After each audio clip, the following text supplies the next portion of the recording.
This is another isomer matching problem. Here we're asked to match each pair, and there are 4 pairs of molecules below, to its relationship. And we're going to use each relationship once again.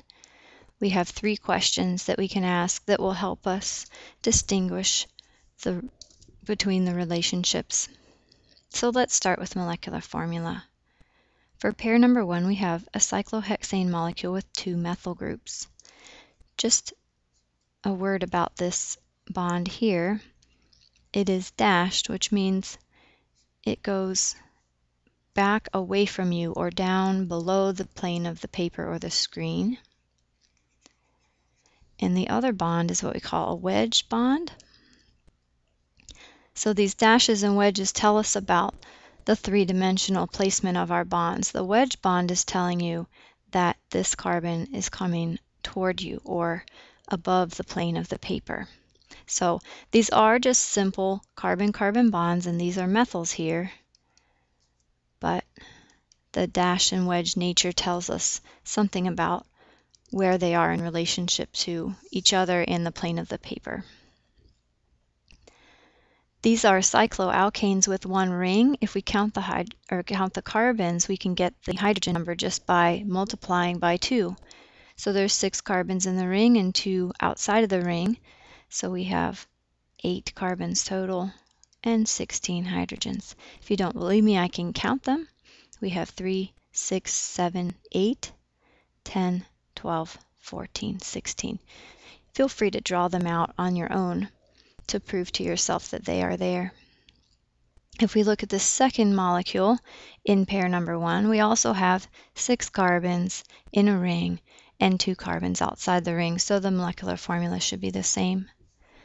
Looking at this molecule here, it's very similar to the ones above. We have, again, C6, 7, 8. So we have 8 carbons, multiply that by 2, and we get 16.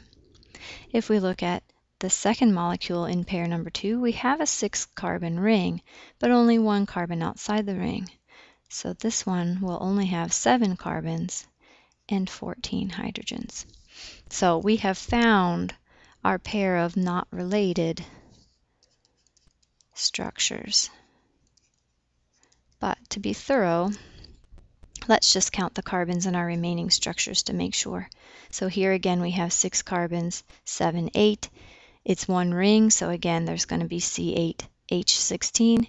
Here same thing, 6 carbons, 7, 8 carbons.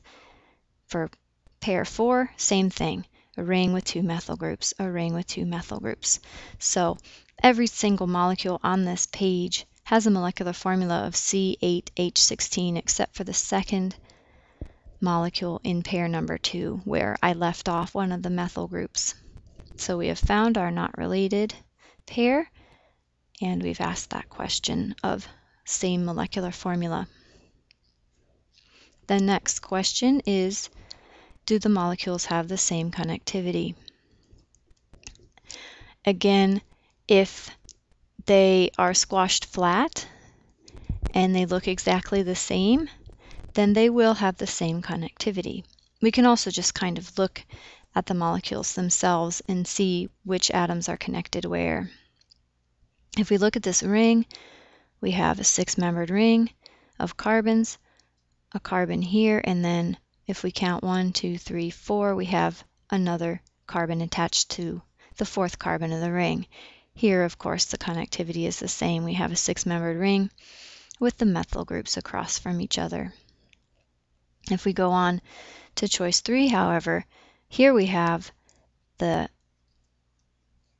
second methyl is on carbon number 4, but if we count here, the second methyl is on carbon number 3, so that is different connectivity. And we have found our structural isomers.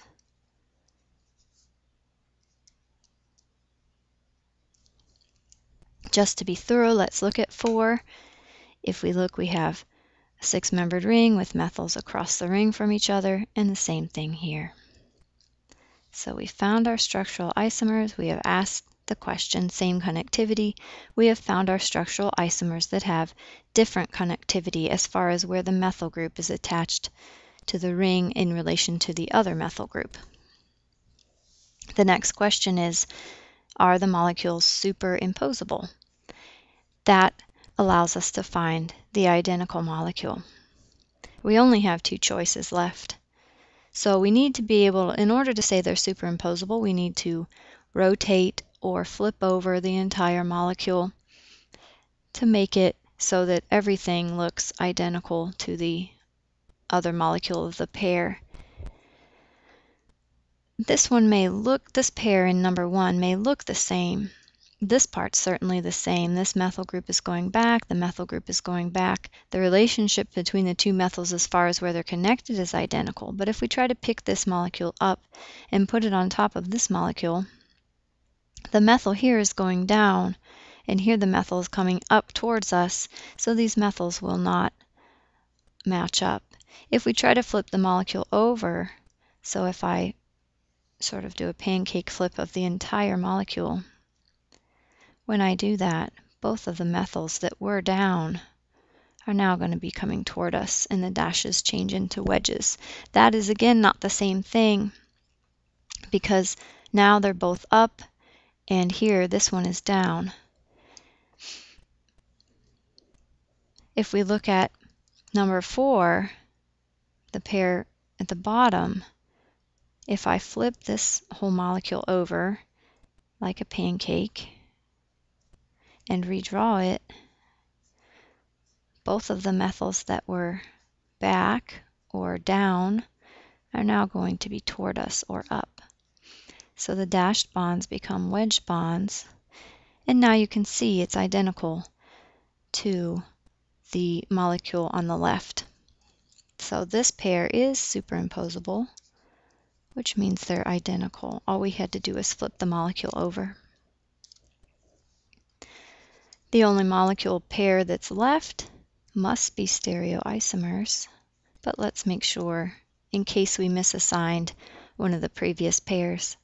So stereoisomers have the same connectivity, which these do. We have a 6-membered ring with a methyl at carbon 1 and a methyl at carbon 4, but they should be different in 3-dimensional space.